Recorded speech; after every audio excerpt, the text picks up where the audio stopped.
नमस्कार किसान साथियों, मैं आपका शुभचिंतक रामेश्वर धाकड़। आज हम बात करेंगे सोयाबीन की फसल पर किसान भाई दूसरा स्प्रे कर रहे हैं तो कौन कौन सी सावधानियां रखें। तो किसान भाइयों, यह अभी सोयाबीन की फसल में दूसरा स्प्रे कर रहे हैं जो भी किसान भाई, तो विशेषकर यह ध्यान रखिए कि अभी थोड़ी व्यवस्थित तरीके से सोयाबीन में, जैसे सोयाबीन बहुत बड़ी हो गई है तो व्यवस्थित तरीके से इसमें चले। देखिए ये बहुत बड़ी बड़ी हो गई है सोयाबीन। इसमें कुछ जानवर भी हो सकते हैं। जैसे यहाँ पर ये नीचे गिर गई है सोयाबीन, कितनी बड़ी हो गई है, बहुत बड़ी सोयाबीन हो गई है, नीचे भी गिर गई है। तो कभी कहीं जानवर हो तो सावधानी बरतें, अपनी सुरक्षा रखें।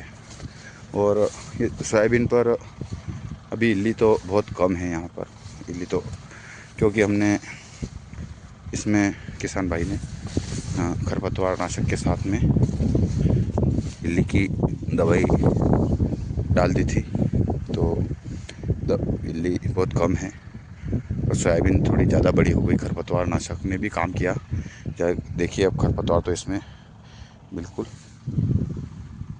नहीं के बराबर है, खरपतवार इसमें नहीं है। सोयाबीन यह जगह थोड़ी ठीक है, गए साल यहाँ पर मिर्ची बोई गई थी, इसलिए सोयाबीन बहुत ज़्यादा बड़ी हो गई है। तो यह दूसरा स्प्रे है, इसमें इमामेक्टिन प्रोफेनो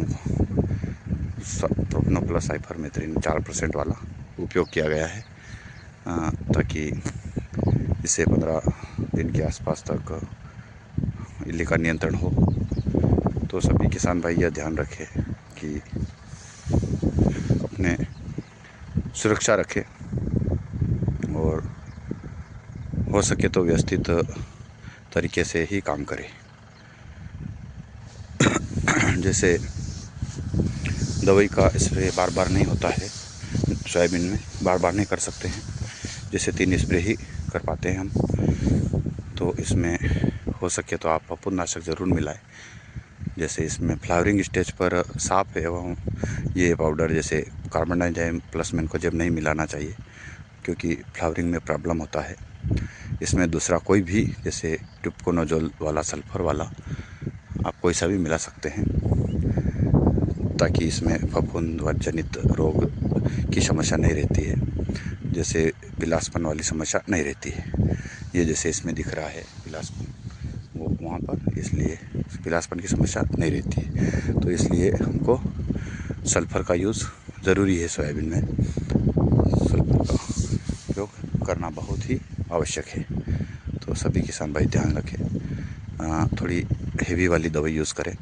मार्केट में काफ़ी डुप्लीकेट दवाइयों का भरमार हो गया है, तो हमको विशेषकर यह ध्यान रखना चाहिए कि हमको चुनाव क्या करना है।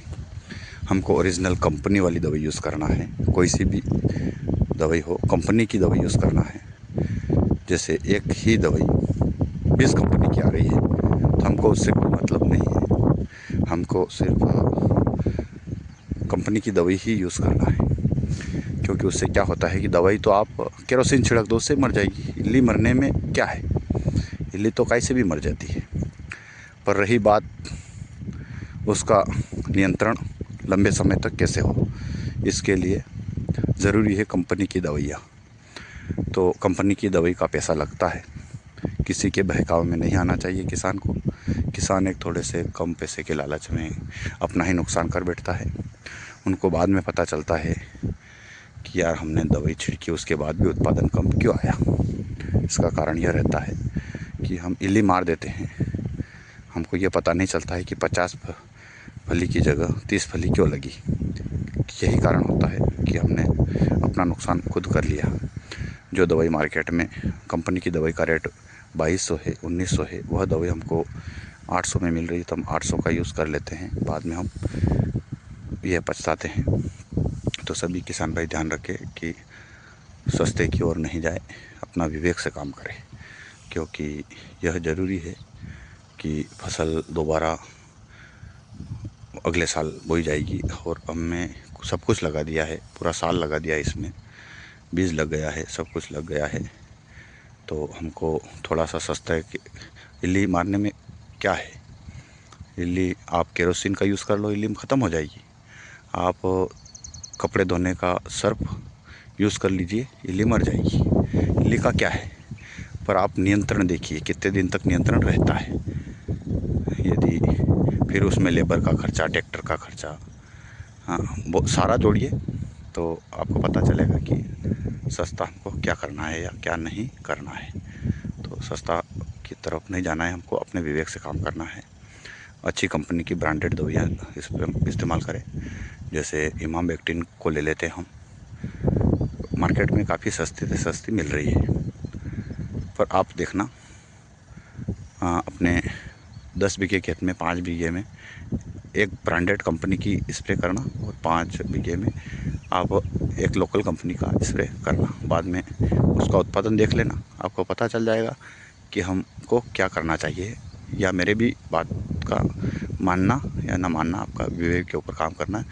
पर आप खुद निर्णय लें, अपने विवेक से काम करें, किसी के बहका में नहीं आए। क्योंकि यह कृषि एक ऐसा काम है कि किसान बहुत ही जल्दी लोगों के बहकाव में आ जाता है।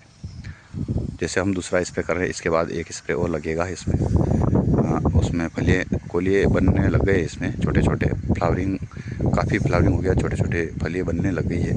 इल्ली डायरेक्ट उसमें नुकसान करेगी, किसी को पता भी नहीं चलेगा कि इसमें 1 कुंटल उत्पादन कहाँ गया है, यदि इसमें अच्छी वाली दवाई का स्प्रे नहीं किया गया तो। और इसमें टॉनिक वानिक की कोई आवश्यकता नहीं होती है, सिर्फ इसमें आप सल्फर का उपयोग करें, इल्ली दवाई का उपयोग करें, अपना खर्चा नहीं बढ़ाए।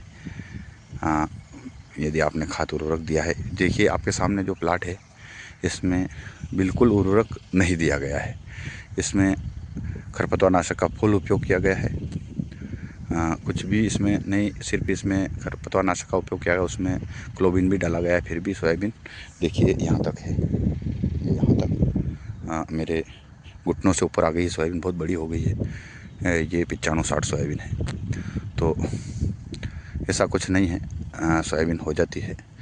सिर्फ थोड़े से लालच के चक्कर में हम काफ़ी नुकसान कर बैठते हैं अपना।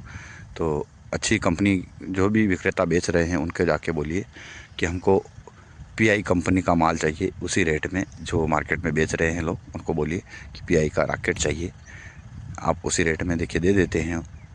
पीआई का वो रॉकेट आता है हमारा प्रोपेनो प्लस वाला, प्रोपेनो प्लस साइपरमेथ्रिन वगैरह, ये बहुत सारे आते हैं पीआई के। यदि वो सस्ते दे दें, बीएसएफ कंपनी की जो भी आइटम आते हैं वो लीजिए आप, क्या वो सस्ते दे देंगे? तो माल सही नहीं होगा। और अपने विवेक से काम करें, अपने को किसी से कोई लेना देना नहीं है। ठीक है, अपने अपने स्तर से सब बिज़नेस करें, पर हम किसान हैं, हमको ध्यान रखना है कि हमको अपने ज़मीन में क्या यूज़ करना है। तो अपना खर्चा बढ़े तो कोई बात नहीं, हर साल ही बढ़े रहे, इस साल थोड़ी बढ़ा, हर साल बढ़ ही रहा था। तो अब सोच समझ कर खेती करें, सोच समझ कर ध्यान रखें, अपने आप की सुरक्षा रखें।